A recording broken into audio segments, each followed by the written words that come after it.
Boas-vindas a quem acompanha o canal Psi em Áudio. Essa é a nossa aula 13 do curso completo de Neuropsicologia Forense. O tema de hoje é a esquizofrenia, mas o nosso foco não é só repassar critério diagnóstico, sabe?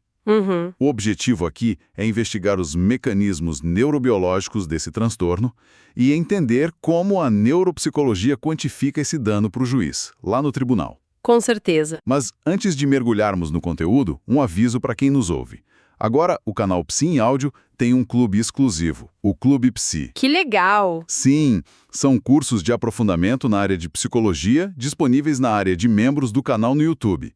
Esses cursos completos são exclusivos para os membros. É só clicar no botão Seja Membro e se tornar parte do canal para ter acesso por um preço muito baixo, mas com um altíssimo valor de conteúdos. Vale muito a pena, turma. Imaginemos o seguinte cenário.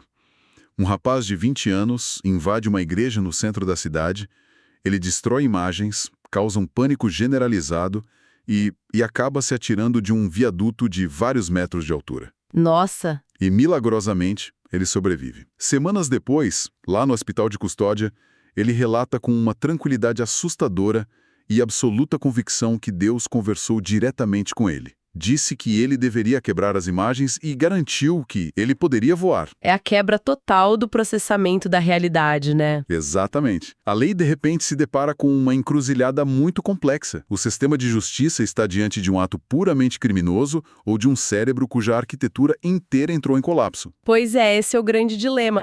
E assim, pegando o gancho nesse caso de abertura que ouvimos, isso ilustra exatamente o dilema da nossa prática diária. A esquizofrenia exige uma análise minuciosa porque desafia o conceito da autodeterminação humana. Exato. Para a neuropsicologia forense, não basta saber que houve um surto ou uma quebra com a realidade. A grande questão é entender como essa síndrome corrói a cognição, né? Como ela afeta a estrutura do pensamento e altera de forma irreversível o julgamento moral da pessoa. E o que torna esse debate muito intrigante logo de cara, pelo menos para mim, é o perfil epidemiológico. Porque se a gente olhar os dados frios, a incidência gira em torno de 4 novos casos a cada 10 mil habitantes por ano.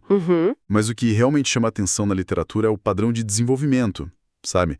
Porque homens tendem a ter o primeiro grande surto muito mais cedo, ali na janela dos 15 aos 24 anos. Sim, é bem precoce. E com um risco geral 30 a 40% maior do que as mulheres nessa fase. Só que as mulheres apresentam um segundo pico de incidência, bem mais tardio, entre os 55 e 64 anos. Isso mesmo. E aí eu me pergunto, tem uma discrepância biológica muito clara aí. Isso tem a ver com o efeito neuroprotetor dos hormônios femininos? Tem tudo a ver. Essa é a principal hipótese sustentada hoje. O estrogênio atua como um modulador super importante lá nos receptores dopaminérgicos. Entendi. Ele basicamente funciona como um amortecedor neuroquímico. Sabe, durante os anos reprodutivos da mulher, esse efeito ajuda a postergar ou até atenuar a expressão da doença, abrupta. E aí, esse amortecedor desaparece. O cérebro fica vulnerável, o que explica esse pico lá na 6ª década de vida. Caramba! Já nos homens, como eles não têm essa barreira hormonal robusta desde o início, o cérebro que está ali em pleno processo de poda neural no fim da adolescência acaba manifestando o transtorno de forma bem precoce e até mais severa. Certo, vamos desvendar isso um pouco mais, porque essa biologia nos ajuda a entender por que os manuais de diagnóstico precisaram mudar tanto. Com certeza. Quem está na graduação hoje já aprende a esquizofrenia de uma forma dimensional, mas a galera mais antiga lembra que a gente tentava encaixar os pacientes naqueles subtipos clássicos. Ah, os famosos subtipos. Paranoide, desorganizado, catatônico. Exato. E essa taxonomia desmoronou na clínica, né? Porque o problema era a fluidez. O paciente não ficava preso em uma caixinha só. De jeito nenhum. O paciente podia apresentar um delírio persecutório absurdo em março e lá para novembro tá com um quadro puramente apático e desorganizado. E aí, qual é o diagnóstico? Pois é. A remoção desses subtipos lá no DSM-5 foi uma correção de rota fantástica, porque o cérebro não funciona em compartimentos fechados, né? A avaliação agora observa a gravidade em um espectro. Uhum. O clínico mensura a intensidade dos delírios, das alucinações e pesa tudo isso contra os sintomas negativos e os déficits cognitivos. Para estudantes de psicologia visualizarem isso melhor, eu gosto de usar uma analogia do cotidiano. É só pensar nos sintomas positivos não como algo bom, mas como adicionar instrumentos que não existem na partitura de uma orquestra. Adoro essa analogia. É tipo o cérebro perdendo a inibição e, de repente, a área auditiva começa a tocar uma nota que não está no papel. São vozes fabricadas, mas que a pessoa escuta como reais. Perfeito. E os sintomas negativos seriam como os músicos simplesmente parando de tocar. É o embotamento, a avolia, aquele apagão na energia. Exatamente. E aí o que a coisa fica realmente interessante para a neuropsicologia?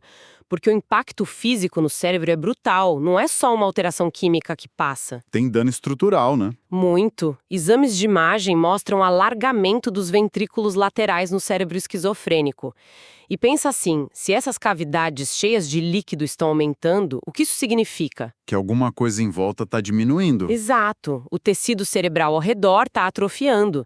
Tem uma perda real, quantificável de massa cinzenta, especialmente nos lobos frontais e temporais. Isso muda o jogo, porque tira o transtorno de um fenômeno só psiquiátrico e coloca como um problema neurocognitivo grave. Com certeza, porque a psiquiatria clássica focava só em silenciar a alucinação, o delírio. Dá o remédio e pronto. Pois é, só que o surto passa e o paciente não volta ao normal.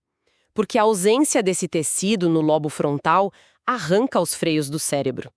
Tira a capacidade de planejar o futuro, de prever consequências. Ele perde a velocidade de processamento, né?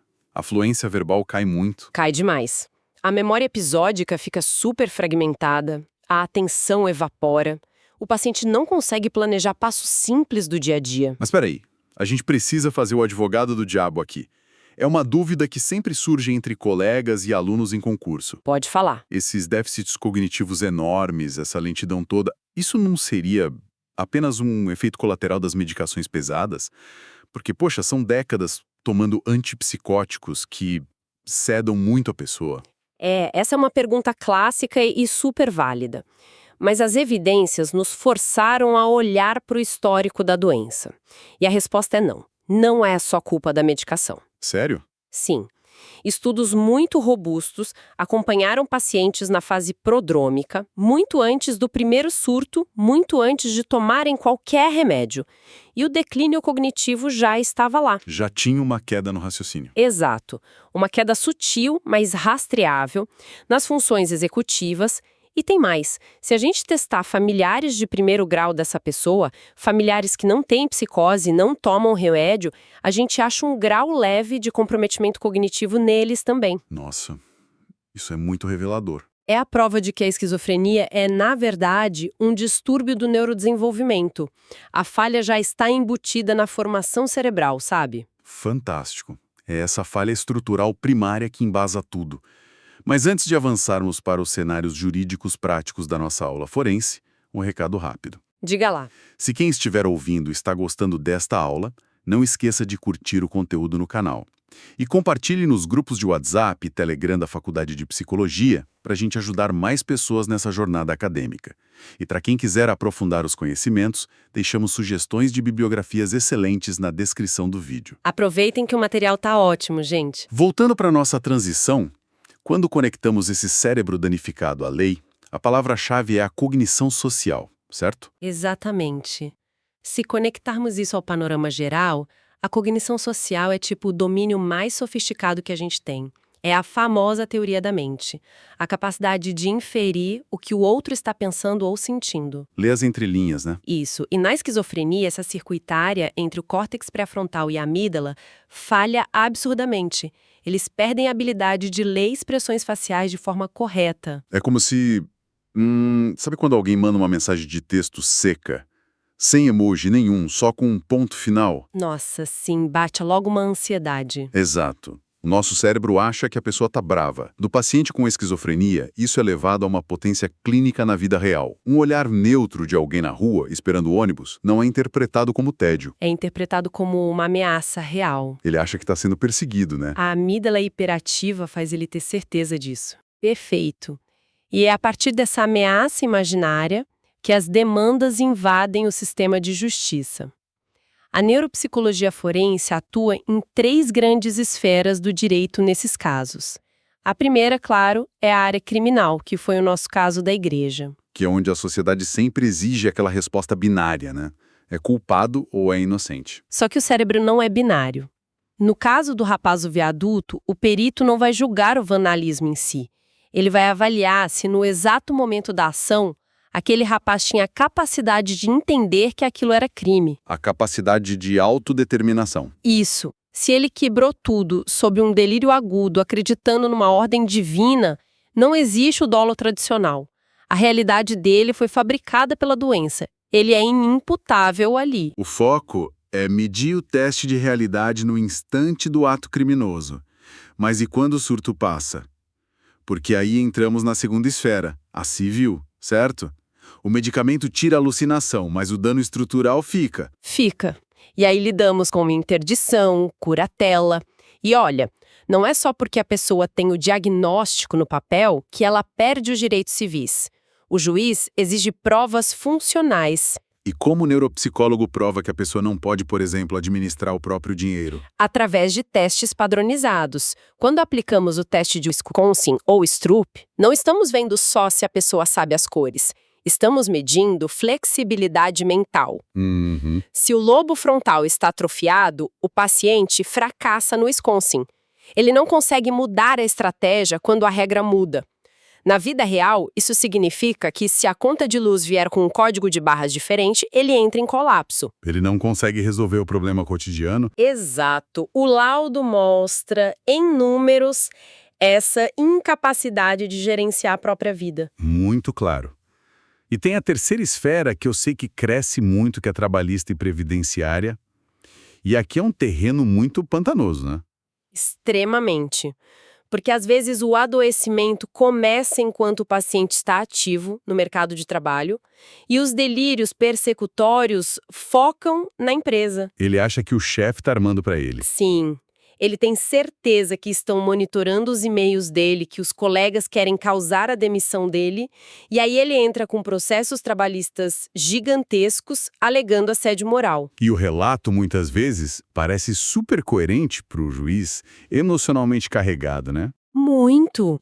O juiz fica tocado. O nosso papel forense aí é aplicar testes de validade de sintomas para descartar má-fé e simulação, e evidenciar como essa distorção no processamento da cognição social fez a pessoa inventar toda essa perseguição a partir de coisas banais. E tem os casos previdenciários de afastamento por invalidez também, onde a apatia crônica não deixa a pessoa trabalhar mais. Com certeza, a cronicidade inviabiliza tudo. Então, o que isso tudo significa no final das contas? Que a esquizofrenia vai muito além daquele estereótipo dos filmes de alguém falando sozinho com as paredes. Muito além. É uma síndrome complexa, um transtorno do neurodesenvolvimento que afeta a estrutura do pensamento, a cognição e a adaptação social inteira. E o papel do neuropsicólogo forense é vital. É ele quem traduz essas perdas de massa cinzenta em dados quantitativos para garantir a justiça. Exatamente. Nós damos o parâmetro da capacidade de autodeterminação perante a lei. Sensacional. Quero agradecer demais a companhia de quem nos escuta, aos colegas e estudantes que acompanharam esta aula 13. Sigam o canal Psi em Áudio para mais conteúdos e áudios sobre a mente humana. É isso aí. E claro, reforço com muito entusiasmo, não deixem de se inscrever no Clube Psi.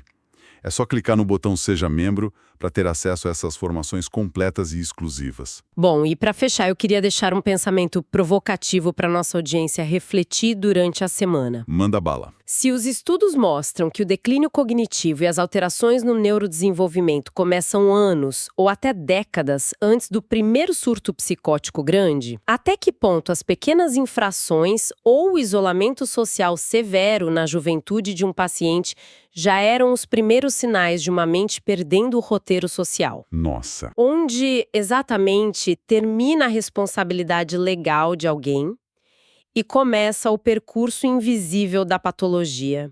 Fica aí a reflexão. Uma pergunta que vai ficar na cabeça de todo mundo. Excelente. Agradeço a companhia e nos vemos na nossa próxima transmissão.